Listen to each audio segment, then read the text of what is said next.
Here are male redwings feeding together in Florida, where they go for the winter.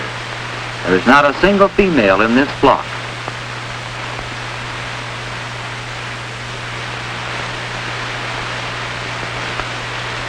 Early in spring, the redwings return to the northern marshes where they raise their young.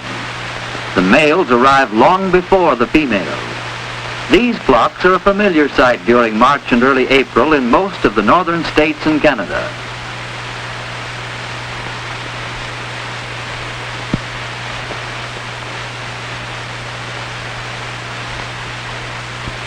When the males arrive on their nesting grounds, the flocks scatter, and each male selects a small territory in the marsh.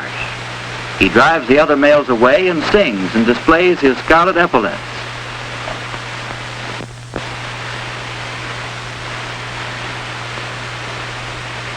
When the females arrive 2 or 3 weeks later, each decides which territory or which male she wants for the summer.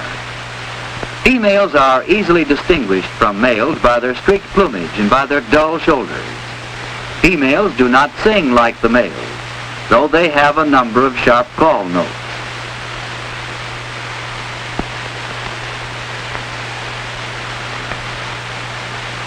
Soon the male is displaying his gaudy shoulders and gleefully singing gurgly-o, gurgle-ee to attract the female.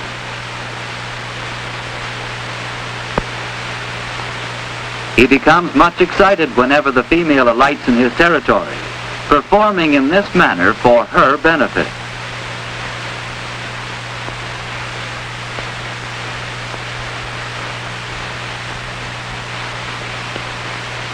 In due time, the female accepts the male's territory, and it is then her job to build the nest while he continues to sing and guard the territory. After choosing the spot where the nest is to be built, she gathers tough, pliable fibers from the bark of the swamp milkweed to weave in and around the cattails or sedges and form the hanging basket which we will soon see.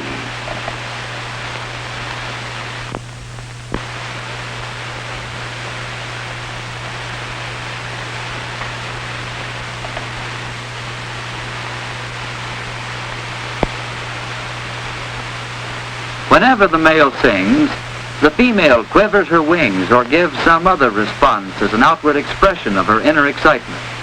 Indeed, it has been shown that among some birds the pulse rate of the female takes a sudden jump each time the male sings. So perhaps the redwing's heart flutters with her wings.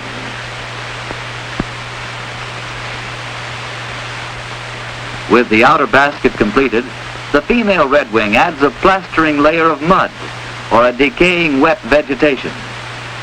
Finally, she adds a thick, dry layer of carefully placed fibers or dry grasses. Then the nest is ready for the eggs. The following day, the first egg is deposited.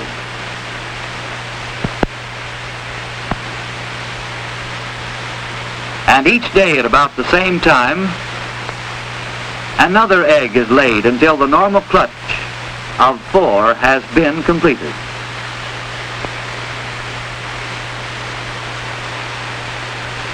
After laying the last egg, the female starts incubating, cuddling the eggs against the bare skin or brood spot in the middle of her breast. The male does no brooding.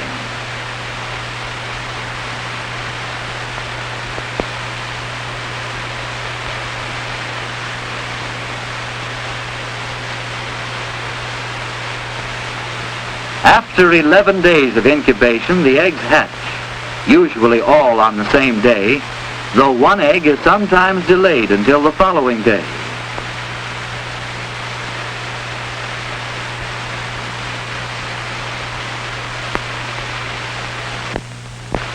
We have placed the last egg in a teaspoon to watch it hatch.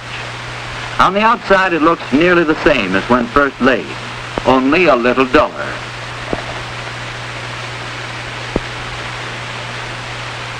On the inside, however, great changes have been taking place, for the albumin and yolk have been transformed into a baby bird, which now, by twisting and turning, and with the help of its tiny egg tooth, is able to cut the shell apart and come out into the big world. At first, its natal down is wet and stringy. Its eyes are not open, and its actions are not well organized.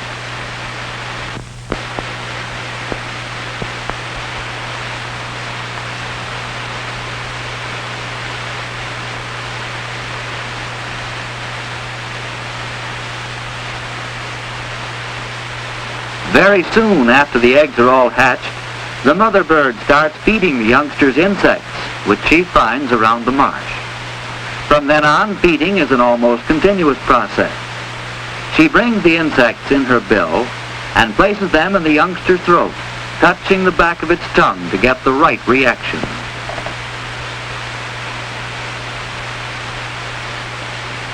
If the food is not immediately swallowed, it is a sign the youngster has had enough.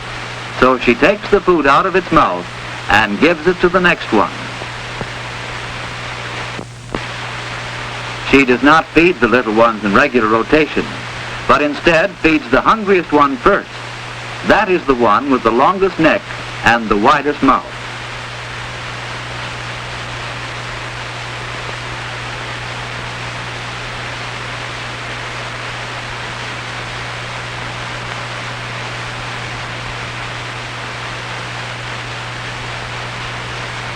After each feeding, the mother bird carefully cleans the nest. On the first day, the baby redwing barely half fills the bowl of a teaspoon. Its eyes have not yet opened, and its natal down forms a halo, but does not conceal its otherwise bare pink skin.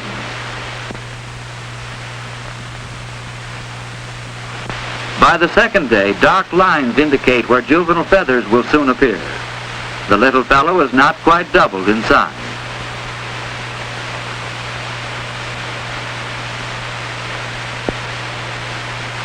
On the third day, the incoming juvenile feathers show distinctly in the wings and on the back and flanks. The eyes are not yet open.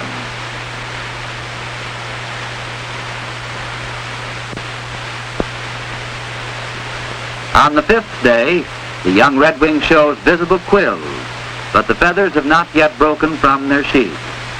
He can open his eyes at this age.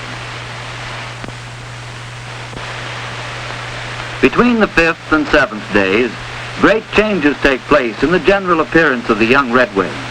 For not only has he grown much larger, but his feathers have lengthened and are now breaking from their sheath.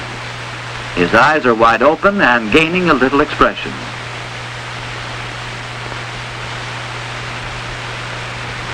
By the ninth day, the feathers have spread out to cover most of him, but his face and the middle of his breast are still bare.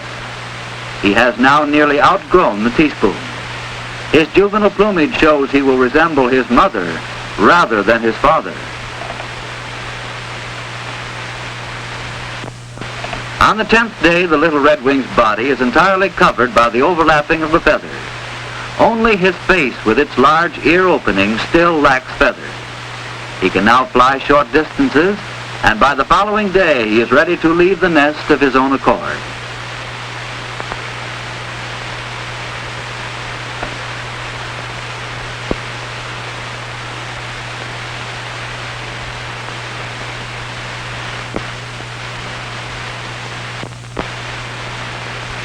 It is now fall, and the young redwings are able to shift for themselves.